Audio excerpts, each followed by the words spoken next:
Ok, cuando lo tenga dígame amén. Y si no, lo esperamos.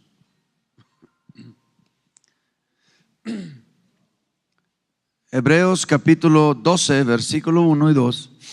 Vamos a leer la palabra del Señor. Dice: por tanto, nosotros también, teniendo en derredor nuestra tan grande nube de testigos, despojémonos de todo ¿qué? Peso y del pecado que nos asedia, y corramos con paciencia la carrera que tenemos por delante. Puesto los ojos en Jesús, el autor y consumador de la fe, el cual por el gozo puesto delante de él sufrió la cruz, menospreciando lo oprobio, y se sentó a la diestra del trono de Dios. Aquí vemos que se sentó a la diestra del trono de Dios. Amén. Dios bendiga su palabra. Tome su lugar.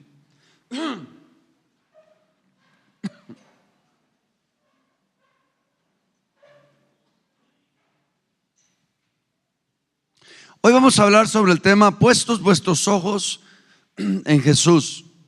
¿Sabe? Hay veces que escuchamos la Biblia o escuchamos la palabra o escuchamos sermones o predicaciones y decimos: yo ya los he escuchado. Pero de todo lo que escuchamos, ¿qué ponemos por obra? Acuérdate que nuestro intelecto es el asiento donde se acumula todo conocimiento. Nuestro intelecto es el asiento donde se acumula todo conocimiento.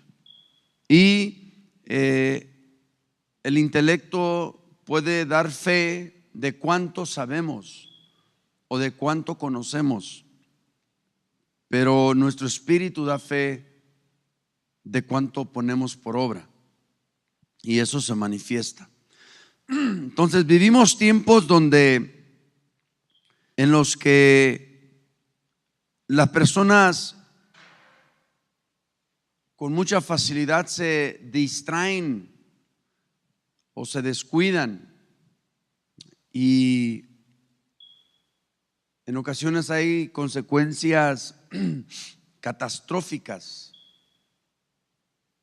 por un descuido, por una distracción. No sé cuántos les ha tocado, por ejemplo, meterse al Face o al YouTube y de repente mirar a una persona que va chateando en su celular, y en cuestión de segundos se ve, ¡prum!, esa persona pegó contra otro carro a cierta velocidad, y obviamente pues la persona muere, ¿no? Muere al instante. Entonces, imagínense, esa persona perdió la vida nada más por una pequeña distracción, descuido. Se le hizo fácil, como a muchos se nos hace fácil. Se nos hace fácil distraernos y se nos hace fácil descuidarnos. Y sabe, una de las cosas que casi siempre viene a la mente: es que eso no me va a pasar a mí. ¿Alguien atestigua eso? Pero es cuando nos pasan las cosas que decimos: ¿por qué me pasó a mí? Y me estaba leyendo un artículo de un barco que se llamaba Costa Concorde. ¿Sí? La Costa Concorde era un barco que pesaba 114,500 toneladas. 114,500 toneladas pesaba. Y por un descuido, un pequeño descuido, una distracción del capitán del barco, donde él giró demasiado para un lado, donde corría un riesgo de encallarse porque la arena no tenía la profundidad necesaria para que el barco pudiera navegar en una costa de Italia. Parece que era en Giglio, es la la costa de Giglio, donde el Costa Concorde, un barco de 114.500 toneladas, encalló. Y al encallar el barco comenzó a ladearse. Y ante el asombro de todo el mundo, el barco iba poco a poco ladeándose, hasta que finalmente el barco se hundió. Entonces, el capitán, cuando lo investigaron y cuando lo entrevistaron y le preguntaron que qué fue lo que pasó, él dice: es que di un giro inesperado, yo no pensaba que esto podía ocurrirme, y fue y vino, pero le ocurrió. Ahora, ¿por qué es que menciono 114.500 toneladas? Porque era un barco muy pesado. Y en ocasiones las personas que se cree que están bien firmes piensan que no pueden caer, piensan que no pueden pecar, piensan que están bien anclados al Señor, hasta que un día se ven en el pecado y dicen: ¿cómo fue que esto me pasó a mí? Es que diste un giro inesperado, es que hubo una distracción en tu vida, es que hubo un descuido. ¿Y cómo puede algo tan pequeño? Es que dice Proverbios que son las cosas pequeñas, no son las cosas grandes. ¿Qué no dice la Biblia que son las pequeñas zorras las que qué? Toda una viña, las pequeñas zorras las echan a perder. Son las cosas pequeñas. ¿Por qué? Porque las grandes estamos vigilantes para que no entren.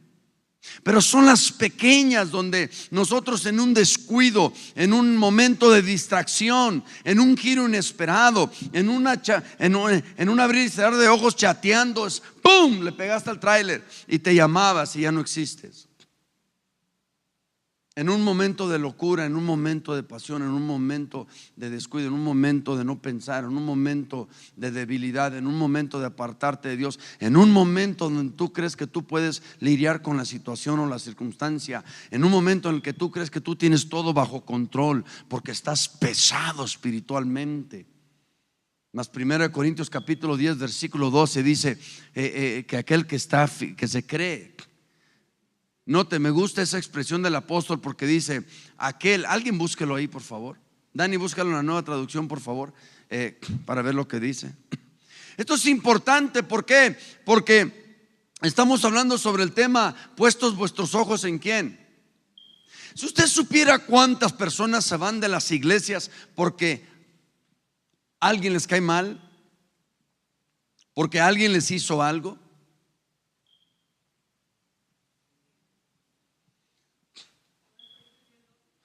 Sí. ¿Qué dice? Note, la Reina Valera 1960 dice: aquel que cree, ¿no? O piensa. Bueno, es similar, ¿no? O sea, aquel que piensa. O sea, no siempre eres lo que piensas, ¿verdad? ¿Has visto que ponen un cuadro, dice lo que piensas que eres, y el otro cuadro lo que en realidad eres? O sea, entonces, pensar es sinónimo de creer. Las personas creen o piensan eso. ¿Qué dice Dani, tu versión?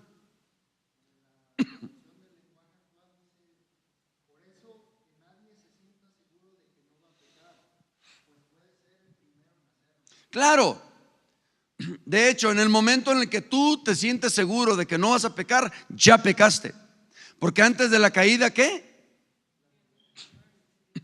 Entonces necesitamos entender que yo no me mantengo firme porque soy el pastor, porque soy Héctor Rodríguez, porque leo la Biblia, porque oro, porque ayuno. Yo me mantengo firme porque hay alguien que me está sustentando. ¿Cuántos dicen amén? Hay alguien que me mantiene en mis pies. ¿Cuántos lo saben? Hay alguien que me ayuda en mi debilidad. Hay alguien que me da la puerta o la salida de la tentación. Hay alguien que pagó con su sangre preciosa en la cruz del Calvario para que nosotros nos mantengamos firmes. Dígale que está a su lado, está hablando de Jesús. Dígale. Está hablando de Jesús, no los oigo. Come on, dile, está hablando de Jesús. Cuando a las personas les entra un ego espiritual de que se creen que por ellos, no, hermano, tú y yo somos carne, y tú y yo somos débiles, y tú y yo somos tentados, y tú y yo temblamos ante la adversidad.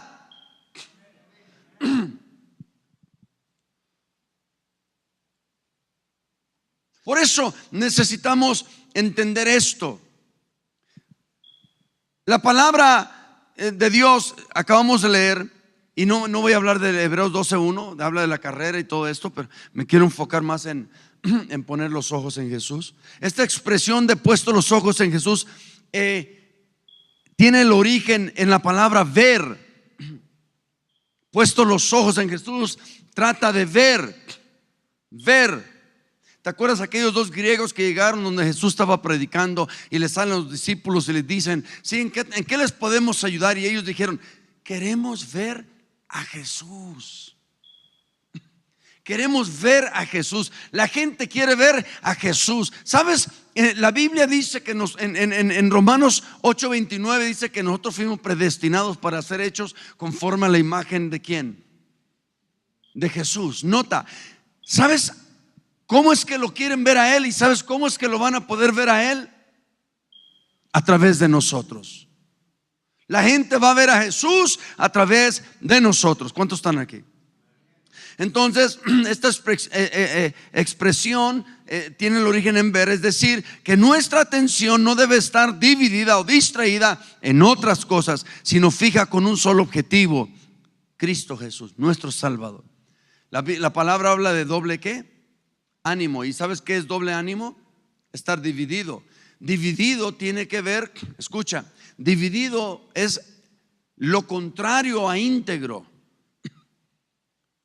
Otra vez, dividido es lo contrario a íntegro, porque íntegro es ¿qué? Completo, entero, indivisible, sin grietas. Entonces, el hombre de doble ánimo es ¿qué? Inconstante en ¿qué? En todos sus caminos. Entonces, si entendemos esto como que es una moneda, es una cara, y la otra cara es el hombre que es íntegro, es constante en ¿qué? En todos sus caminos. ¿Por qué? Porque constancia e integridad es lo mismo, va de la mano. División y doble ánimo van de la mano. ¿Y qué quiere decir doble ánimo? Que tan pronto dices una cosa como dices otra, tan pronto haces una cosa como haces otra, tan pronto brincas, alabas a Dios y santo y gloria a Dios, aleluya, y no digan amén muy fuerte. Entonces, ese es doble ánimo. Doble ánimo. Tenemos que tener nuestra mirada puesta en Jesús. Pero ¿qué significa tener nuestros ojos puestos en Jesús? Es una atención no dividida. ¿Te acuerdas cuando Jesús llegó a la casa de Simón? ¿Te acuerdas? Simón le rogó a Jesús que fuera a su casa, y Jesús fue a su casa. ¿Y qué hizo Simón? Simón se sentó con los fariseos y los escribas y se olvidó de Jesús. Nota, lo invitó a su casa, pero se olvidó de Jesús. Había una costumbre que hacían los judíos cuando invitaban a otros a su casa.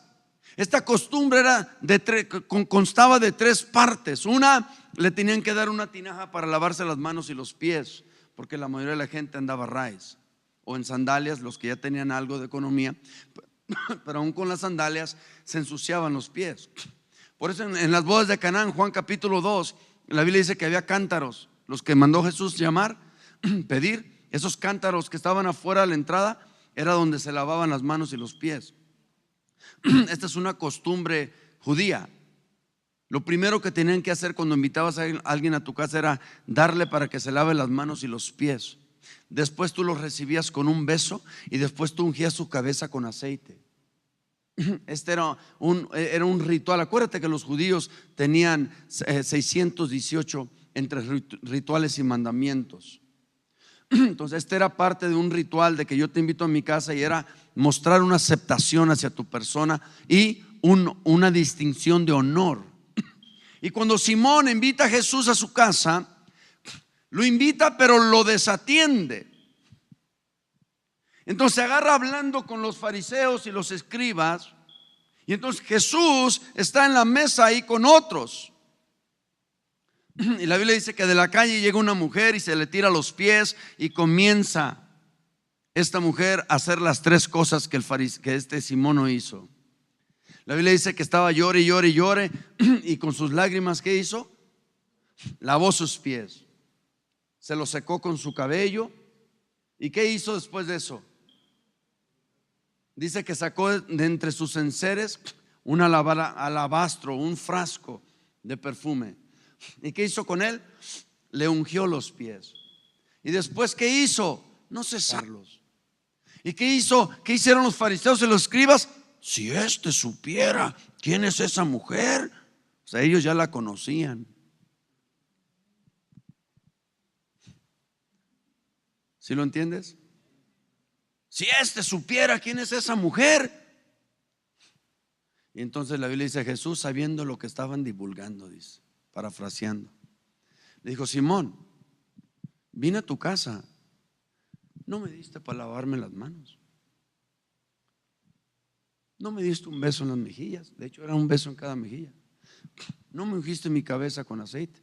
Dice: mas esta mujer lo ha hecho todo lo que tú no hiciste. Ahora, invitar a Jesús a la casa no es para aventarlo a un rincón. Invitar a Jesús a la casa es para atenderlo, hermanos, y para darle lo mejor. En cierta ocasión Jesús llega a la casa de su mejor amigo Lázaro, y estaba una hermana de Lázaro llamada Marta y otra María. Marta, perdón, y María. Y Marta le abre la puerta y sigue con su quehacer. Y María llega y se le pone a los pies del Señor y comienza a escucharlo hablar. Y entonces Marta le dice: Señor, ¿no te inquieta que mi hermana esté ahí de floja y que no me ayude a hacer el quehacer? Y entonces le dice: Marta, Marta, turbada y afanada con muchos quehaceres. ¿Cómo estaba Marta? Turbada, afanada, con muchos quehaceres. ¿Qué le dijo? Una cosa es que necesaria, y tu hermana.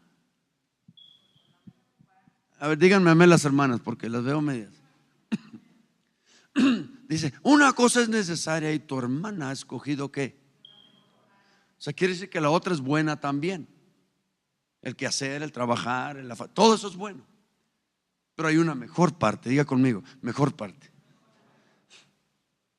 Entonces, es importante que nosotros entendamos esto, porque Marta no podía poner su mirada en Jesús porque ya tenía su mirada ¿en qué? En los afanes. Entonces no puedes tener tu mirada en dos lados. ¿Estás aquí? Ok. Entonces, puesto los ojos en Jesús es una atención no dividida. Es alejar la mirada de todos o de todas las distracciones con el propósito de contemplar a quien estás mirando. Es colocar los ojos en Jesús y no en ninguna otra cosa o persona. Es considerar un objeto y mirarlo con atención. Y nuestro objetivo debe de ser Cristo, es decir, no quitar la mirada de Jesús para colocarlo en alguien o en algo más. Por aquí traigo una escritura de Mateo capítulo 14. Vamos a ir prontito. Mateo capítulo 14, verso 28.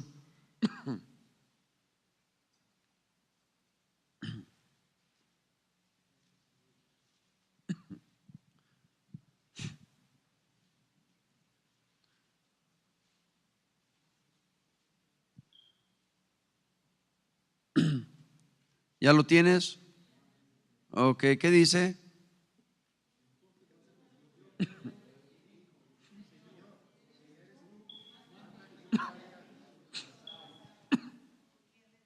¿Qué más?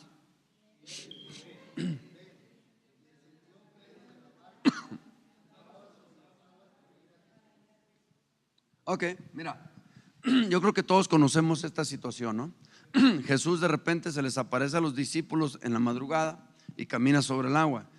Ellos se asustaron, pero de repente se dieron cuenta que era el Señor.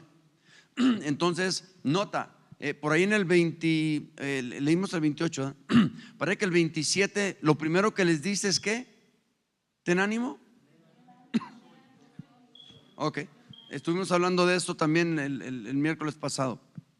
Siempre Jesús trata de quitarnos el miedo, de darnos ánimo. Pero después de esto Pedro se da cuenta que es Jesús, pero está medio así, no dice: Señor, si eres tú, nota, si eres tú, ¿qué le dijo? Yo también quiero caminar sobre el agua. Si eres tú, Señor, haz que yo también camine sobre el agua. ¿O qué dice tu Biblia? Ok, ¿y qué pasó? Nota, Jesús no ordenó al agua que sostuviera a Pedro, ¿verdad? Manda que yo camine sobre el agua. Jesús no le dijo al agua: agua, sostén a Pedro. No, le dijo: Pedro, ven. Entonces Pedro comenzó a caminar sobre el agua, ¿sí o no? Viéndolo a él. ¿Qué dice el verso 29?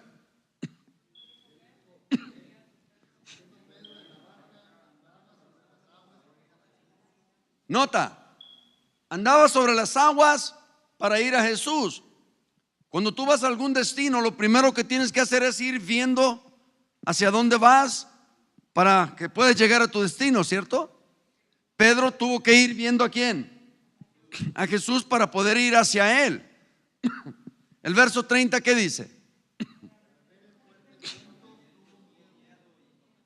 Nota, nota. No acababa de decirles Jesús hace unos versos antes: hey, tengan confianza, no tengan miedo, tengan ánimo. ¿Qué tuvo Pedro en el verso 30? Miedo. ¿Por qué tuvo miedo?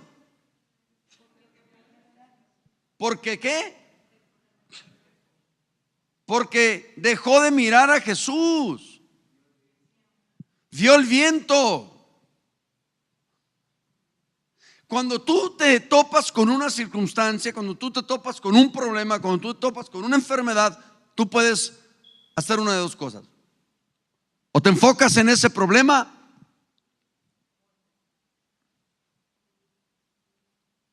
ahora una persona que se enfoca en Jesús sabe que si vivimos para Él vivimos, y si morimos para Él morimos, sea pues que vivamos o que muramos, del Señor sabe. Entonces sabe que no importa el resultado, porque Jesús dijo: nunca os dejaré ni os abandonaré, estaré con vosotros. ¿Qué? Además sabemos que para los que amamos a Dios todas las cosas nos ayudan. ¿Para qué? Como dijo aquel: si el problema tiene solución, se va a solucionar. Si el problema no tiene solución, no se va a solucionar. ¿Para qué me voy a afligir? Entonces, nota, la razón por la que Pedro comenzó a hundirse, esa palabra hundirse, ¿sí dice tu Biblia? La razón por la que Pedro comenzó a hundirse fue porque quitó su mirada de aquel que le había dicho: ven. Y para poder yo quitar la mirada de Jesús, yo tengo que poner la mirada en alguien más o en algo más. Comenzamos, escucha esto, comenzamos a naufragar, comenzamos a hundirnos, comenzamos a sentirnos perdidos, comenzamos a perdernos, comenzamos a no sentir propósito, nos llega el desánimo, el desaliento, nos llega la tristeza, nos invade la soledad. ¿Por qué? Porque le quitamos la mirada a Jesús, el autor y el dador y el autor de nuestra fe. Escucha esto, el dador, el autor y el consumador. Nota, lo que quiere decir que Él es la fuente. A ver, yo no sé si entiendes por fuente. ¿Qué entiendes por fuente?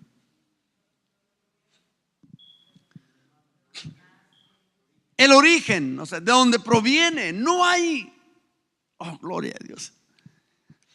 Dice Hechos 4, en ningún otro hay que, porque no hay otro nombre bajo el cielo dado a los hombres en el cual podamos ser salvos. Mi paz os dejo, mi paz os doy, no las doy como el mundo las da. Nota, Él es la fuente de todo. Jesús es la fuente de todo. Por eso cuando quitamos la mirada de Jesús, que es la fuente de todo, entonces nos quedamos sin fuente y nos quedamos sin nada.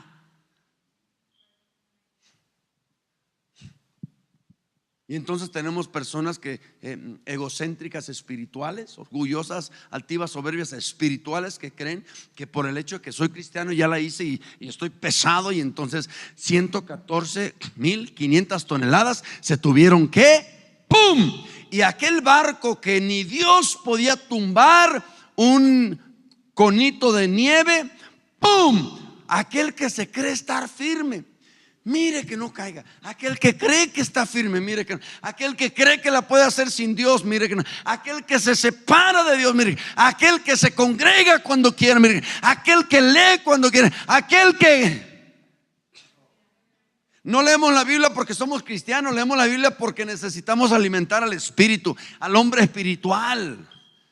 Aquel que anhela y desea, como el Espíritu Santo con gemidos indecibles está anhelando y deseando por dentro. Aliméntame, aliméntame, aliméntame. Por eso es que leemos la Biblia. No leemos la Biblia porque somos cristianos. Somos glotones intelectualmente. Intelectualmente todos poseemos un nivel de conocimiento grandísimo, pero eso no nos sirve. Eso no nos sirve. El barco de todos modos se hundió, naufragó, se fue de lado. Wow. Pero al ver el fuerte viento, tuvo ¿qué? Miedo, y comenzaba a hundirse. Comenzaba, no se había hundido, comenzaba a hundirse. ¿Y sabe cuándo empezó a clamar a Jesús y cuándo se acordó de Jesús otra vez? Cuando estaba hundiéndose, le dice: Señor, sálvame, sálvame, Señor. Y de ahí los cristianos de la nueva era, hermanos, salieron con que: sálvame, maestro, sálvame que perezco, sálvame, maestro, sálvame que perezco. No, aquel sí estaba pereciendo. Aquel no estaba cantando un corito de fuego. Aquel estaba gimiéndole al Señor porque entendía que por haber quitado la mirada en Él, comenzaba a hundirse. En tu vida, en tu matrimonio, en tu familia, en tu negocio, en tu trabajo, en lo que tú quieras. Cuando tú separas a Cristo de todo lo demás comienza a hundirse. Mire, siempre que me invitan a dar una enseñanza matrimonial, ¿sabe qué? Yo no llevo 5 pasos para la felicidad y 10 pasos para... ¿Sabe qué llevo yo, hermano? Yo llevo el que nos vamos a sujetar a las escrituras, sí o no. El día 2 del mes que entra voy a cerrar una conferencia de 50 días en Melaque, y me invitaron a compartir al cierre de esto, y eso es lo que voy a llevar. El problema de los matrimonios simple y sencillamente es la falta de sujeción a la palabra de Dios. No es que el hombre no sabe, no es que la mujer no sabe, es que nunca se apartará de tu boca este libro de la ley. Ahí radica el problema. Quitamos la mirada de Jesús cuando ya conocemos demasiada Biblia como para tener que estarla leyendo diario. Quitamos la mirada de Jesús cuando mejor a nosotros nos parece hacerle así, aunque Dios dice: hazle así.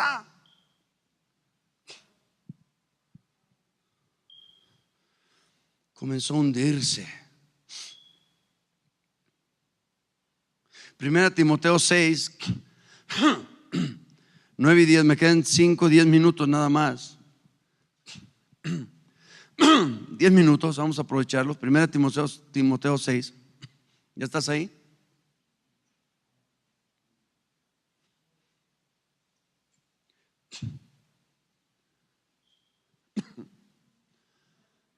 Primera Timoteo capítulo 6. Mira, hermano, vivimos tiempos donde la gente no deja el trabajo por nada, deja el trabajo. Pero la iglesia sí.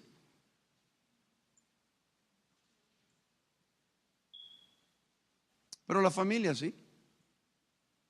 Qué triste que no estamos dispuestos a dejar un día el trabajo por la familia, pero sí estamos dispuestos a dejar la familia por el trabajo. Y cuando dejamos la familia por el trabajo, entonces decimos, es que las cosas no salen como pues yo quisiera. Pues claro que no salen como tú quisieras, porque no pagaste el precio que tú querías. Y es que se tiene que pagar el precio que uno necesita pagar para que las cosas salgan bien. ¿Estás aquí? Nota, fíjate lo que dice. Verso 9.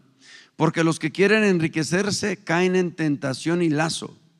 Nota, no es malo querer enriquecerse. O sea, no es malo querer prosperar, no es malo querer tener. La ambición hasta cierto punto es buena, ok. Y en muchas que entonces caen en tentación, lazo y en muchas codicias necias y dañosas. Nota, lo que está diciendo la palabra de Dios es de que si tú quieres enriquecerte y estás trabajando y siendo sincero y honesto y no estás robando a nadie, ni estás siendo codicioso, ni no pisas a nadie para escalar tú, entonces no hay ningún problema. Hasta ahí vamos bien. Pero si lo otro es cierto, entonces estamos mal. ¿Por qué? ¿Qué ocurre cuando las personas quieren enriquecerse y caen en tentación, lazo y en muchas codicias necias y dañosas? ¿Qué hacen estas cosas? Hunden a los hombres ¿en qué? Los hunden. Sálvame, maestro. Los hunden. Hunden a los hombres. Los hombres. Estaba hablando con un licenciado que tenía un problema con sus hijos de droga y dices que yo no sé por qué pasó esto. Si yo no les enseñé esto, pues se lo hayas enseñado. No, el hecho es este, licenciado.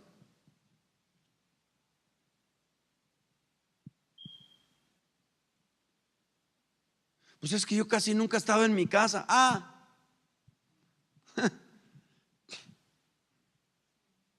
Rechazo, abandono. Casi nunca estaba. No, es que yo tenía que salir a buscar el pan y el sustento. Pues hay hijos que prefieren estar encuerados, disculpa, estar desnudos y durmiendo en la calle en una caja de cartón, pero con su papá y su mamá al lado.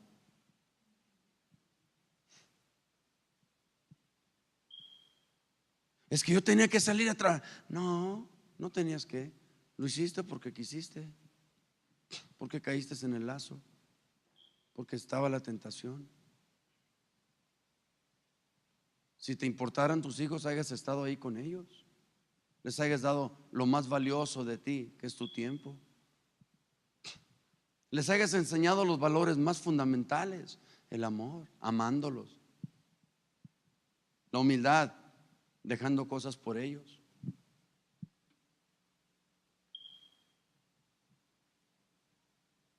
Nunca se me va a olvidar que Dani dijo una vez, cuando comenzaba a predicar, dice, uno de los problemas de los padres de hoy en día es que dicen, yo le voy a dar a mi hijo lo que yo nunca tuve, y le compran y le compran y le compran y le compran y le compran. Pero los hijos, lo que tú nunca tuviste no fueron cosas, lo que tú y yo nunca tuvimos fue amor.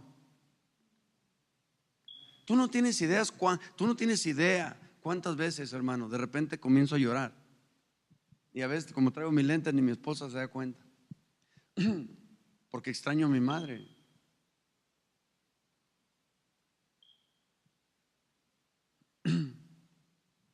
Pero es bien importante que entendamos esto, porque por el afán, porque por la tentación nos entra la codicia, la avaricia, porque queremos más y hacer más y nos olvidamos de lo primario. Mira, se supone que el hombre sale a trabajar, ¿no? ¿Por qué? Porque ama a su familia y porque quiere tenerle a la familia lo que la familia necesita, ¿sí o no? Entonces, el enfoque ahí, ¿qué es? La familia. Lo importante ahí, ¿quién es? La familia, ¿sí o no? Pero ¿cómo el hombre puede dejar que lo más importante, que es la familia, se eche a perder por querer salir a traer para la familia? Si la familia es lo más importante, preocúpate más por la familia que por el dinero. Bueno, ahí va. Y buena conciencia, desechando lo cual, ¿qué? Ese es otro, ahorita te lo doy. Ok. Que hunden a los hombres ¿en qué?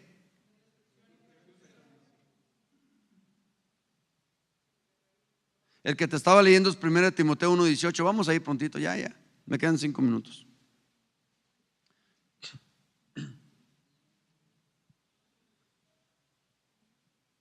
Este mandamiento, hijo Timoteo, verso 18, te encargo, ¿de qué? Para que conforme a las profecías que se hicieron antes en cuanto a ti, milites en ellas la buena milicia. Dígale que está a su lado, necesitas militar la buena milicia. 1 Timoteo 1:18. Necesitas militar la buena milicia. ¿Cuál es la buena milicia? La buena batalla. ¿Cuál es la buena batalla? La fe, el caminar en el Señor, el ser creyente, el ser discípulo, el ser lleno del Espíritu. ¿Estás aquí? Ok. Dice, manteniendo ¿qué? La fe y buena. O sea, que no tengas nada que avergonzarte. Desechando ¿qué? ¿Por qué naufragaron? ¿Por qué naufragaron? Lo dice antecito de naufragaron. Ah, claro, desecharon, claro. Desecha la fe, desecha la buena milicia, desecha la buena conciencia, desecha al pastor, desecha la palabra, desecha a Cristo. No mires a Cristo, no mires a Dios, nada. Desecha todo eso y ¿sabes qué te va a pasar? Vas a naufragar. ¿Qué es naufragar, hermano? ¿Ah? Es hundirse. Pero hay una buena noticia, porque nada más dice algunos, no dice todos. Dile que está a tu lado, no está hablando de nosotros. Dile, nosotros formamos parte de los otros. Amén. O sea, nosotros no naufragamos, porque aquí estamos. Es para los que no vinieron. Yo no formo parte de los algunos, yo formo parte de los muchos. Yo sí sigo al Señor, yo tengo mi mirada puesta en Jesús, yo sí oro, yo sí leo la Biblia, yo sí busco del Señor, yo sí amo al Señor. ¿Cuántos están aquí? Wow. Tito 1:14 dice que no atendiendo a fábulas judaicas ni a mandamientos de los hombres que te apartan de la verdad. ¿De qué? Te apartan de la verdad. Te apartan de la verdad. Debes tener cuidado que nada ni nadie te aparte de la verdad. Te apartan de la verdad.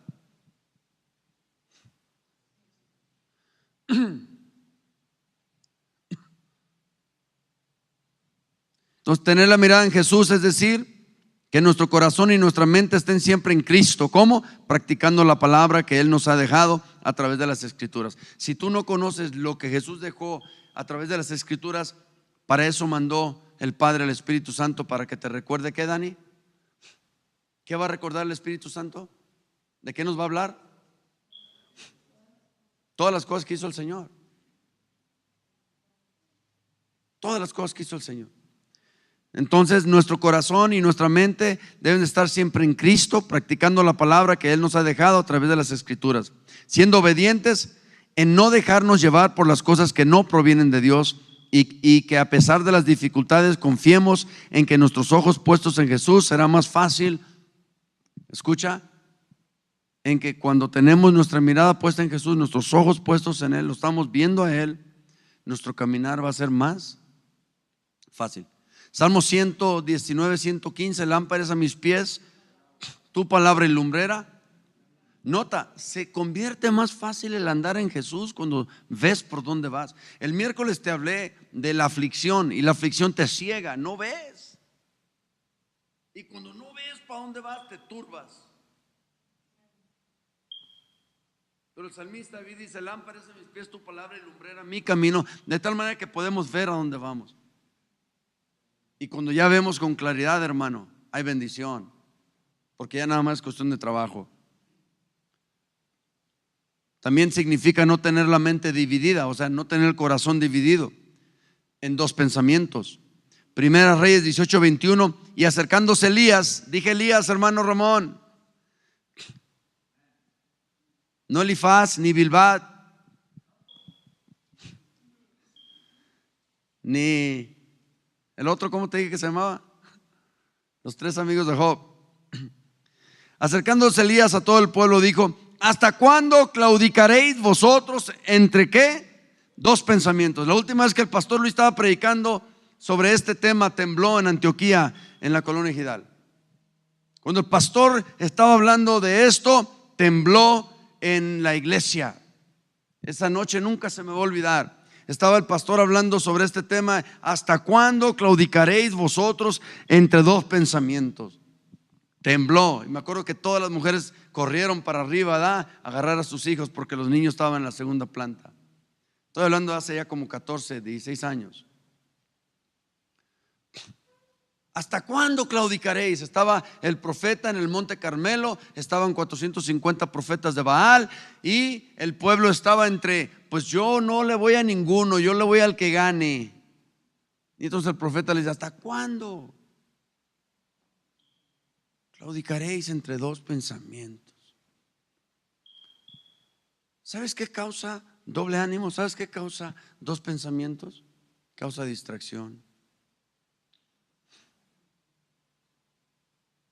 Yo no puedo enfocarme en dos, yo solamente me puedo enfocar en uno.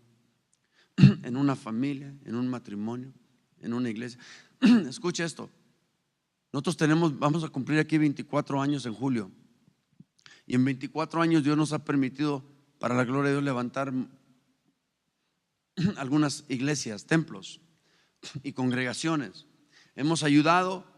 En Michoacán levantamos unos templos, fuimos gente de aquí, trabajamos con nuestras manos físicamente. También espiritualmente le ayudamos a los pastores a levantar las congregaciones. En Ayutla, un año fuimos para allá, levantamos allá una obra. En Tapalpa, ahora ya hay un pastor allá, porque nosotros fuimos un año a llevarle la enseñanza de la palabra, todo un año. Y en Mexicali hay una iglesia de más de 500 miembros. Entonces Dios nos ha permitido esto, pero llegó un momento cuando teníamos iglesias propias, y yo estaba perdiendo gente, estaba perdiendo líderes, y me metí en ayuno y en oración y hablé con Dios. Y llegó el momento en que yo tenía que cerrar filas. Te estoy hablando que yo llevo aquí en Antioquía predicando como 6 años sin salir. Yo era una persona que siempre salía. Yo era una persona que me gustaba mucho salir. La calle siempre ha sido lo mío. En la calle me gano la vida, y siempre. Pero ahora entiendo las palabras de Pedro. Cuando yo era joven me ceñía e iba donde yo quería. Dice más: cuando ya fui viejo me ceñía a otro, y voy a lugares donde no quiero ir. Y lo que en realidad quiere decir, hermanos, es de que necesitamos tener nuestra mirada en Jesús, para que Jesús nos guíe y nos dirija. Y es cuando Él dice, es donde Él dice, y es para lo que Él dice. Y aquí me tiene el Señor, hermanos. No he podido salir, predicando miércoles, domingos, antes también matrimonios, predicaba en las vigilias, y predique, y predique, y predique, y predique, y predique, y predique. Y entrando el año hablé con mi pastor y me dijo: Héctor, te felicito. Le dije: ¿por qué, pastor? Dice: porque estás ahí dándole y dándole y dándole y dándole. Hermano, se quema uno. Y yo sé que ustedes también, yo sé que quieren escuchar frescura, pero es lo que Dios me tiene haciendo. Quizá no te complazco a ti, pero sí creo que estoy complaciendo a Dios, porque es lo que Dios me tiene haciendo. Y bienaventurado el que haciendo así, cuando su Señor venga y lo haya haciendo, ¿cómo? Así. Entonces el profeta le dice, note, el enfoque de todo el monte Carmelo y la guerra contra los profetas de Baal era la condición del pueblo. Y el profeta se para y les dice: oigan, ¿hasta cuándo van a estar contemplando doble moral, doble vida? ¿Hasta cuándo van a estar contemplando la idea de que quizá y puedo salir tantito a pecar, de todos modos Dios me perdona? ¿Hasta cuándo van a estar dejando de allá afuera maltratar con palabras antisonantes? ¿Hasta cuándo van a ser majaderos? Y en la iglesia cantantes, o sea, no cantantes arriba, o sea, aquí los que cantan. No quiero que vayan a salir de aquí pensando que hablo de alguien ahí arriba, ¿no?